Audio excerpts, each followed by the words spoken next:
नमस्ते।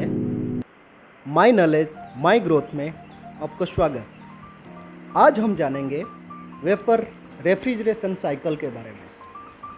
Vapour refrigeration cycle में 4 important parts होता है, जैसे कि compressor, condenser, expense device, evaporator coil. अब हम देखेंगे इन चारों पार्ट्स का काम क्या है। पहले कंप्रेसर। कंप्रेसर 2 काम करता है। फर्स्ट, रेफ्रिजरेंट फ्लो क्रिएट करना और दूसरा प्रेशर डिफरेंट क्रिएट करना। अब हम समझेंगे कंप्रेसर ये काम कैसे करते हैं। जब क्रैंकशाफ्ट घूमता है तब पिस्टन ऊपर से नीचे की ओर आता है, जिसको हम सक्शन स्ट्रोक कहते हैं। इस सक्शन स्ट्रोक के वजह से सिलेंडर बोर में वैक्यूम क्रिएट होता है। सिलेंडर बोर में वैक्यूम क्रिएट होने के वजह से इवेपोरेटर कॉइल में होने वाला low pressure, low temperature vapour refrigerant suction valve को नीचे की ओर धकेल के सिलेंडर बोर में एंटर करता है। इसके बाद जब पिस्टन नीचे से ऊपर की ओर आता है, उसको हम कंप्रेशन स्ट्रोक कहते हैं। इस कंप्रेशन स्ट्रोक के वजह से रेफ्रिजरेंट कंप्रेस होता है। रेफ्रिजरेंट कंप्रेस होने के वजह से रेफ्रिजरेंट की प्रेशर बढ़ता है। इस प्रेशर के वजह से सक्शन वाल्व बंद होकर डिस्चार्ज वाल्व खुल जाता है और इस तरह से रेफ्रिजरेंट डिस्चार्ज हो जाता है। इसी तरीके से कंप्रेसर रेफ्रिजरेंट को कंप्रेस करते रहता है। अब हम जानेंगे कंडेंसर के बारे में। कंडेंसर 2 काम करते हैं।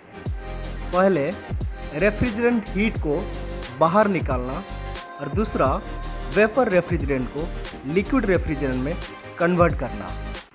अब हम देखेंगे कंडेंसर ये काम कैसे करते हैं। कंप्रेसर से डिस्चार्ज होके कंडेंसर में आने वाला high pressure, high temperature vapour refrigerant बाहर सराउंडिंग टेम्परेचर से ज़्यादा होने के वजह से कंडेंसर अपनी हीट को बाहर निकालना शुरू करता है और धीरे धीरे कंडेंसर की एंड तक वेपर रेफ्रिजरेंट लिक्विड रेफ्रिजरेंट में कन्वर्ट हो जाता है और उसकी टेम्परेचर भी कम हो जाता है। उसके बाद ड्रायर 2 काम करता है।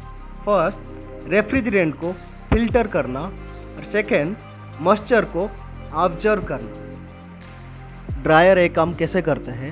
जब रेफ्रिजरेंट ड्रायर के अंदर से एंटर करता है, रेफ्रिजरेंट को फिल्टर करने के लिए ड्रायर के अंदर फिल्टर लगा हुआ रहता है। जब रेफ्रिजरेंट फिल्टर के अंदर से पास होता है तब रेफ्रिजरेंट फिल्टरिंग होता है। उसके बाद सिलिका जेल की प्रॉपर्टी होती है जो कि रेफ्रिजरेंट को मॉइस्चर से ऑब्जर्व करता है और इसी तरह से क्लीन और मॉइस्चर फ्री लिक्विड रेफ्रिजरेंट जाता है एक्सपेंस डिवाइस में।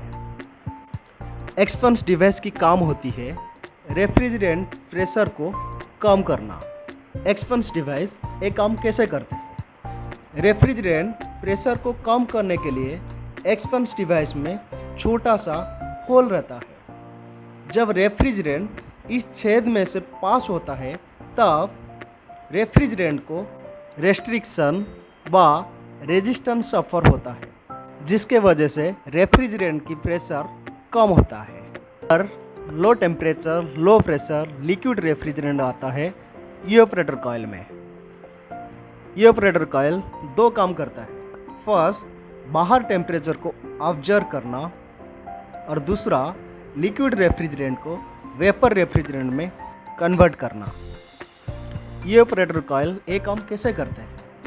इवेपोरेटर कॉइल में होने वाला low temperature, low pressure liquid refrigerant बाहर सराउंडिंग टेम्परेचर से कम होने के कारण बाहर की हीट इवेपोरेटर कॉइल को ऑब्जर्व करता है, जिसके वजह से कूलिंग इफेक्ट क्रिएट होता है। इवेपोरेटर कॉइल बाहर की हीट को ऑब्जर्व करने की वजह से रेफ्रिजरेंट उबलने लगता है और उबल के लिक्विड रेफ्रिजरेंट वेपर रेफ्रिजरेंट में कन्वर्ट हो जाता है और low pressure, low temperature vapour refrigerant फिर से कंप्रेसर को चला जाता है और इसी तरह से वेपर कंप्रेशन रेफ्रिजरेशन साइकिल चलते रहता है।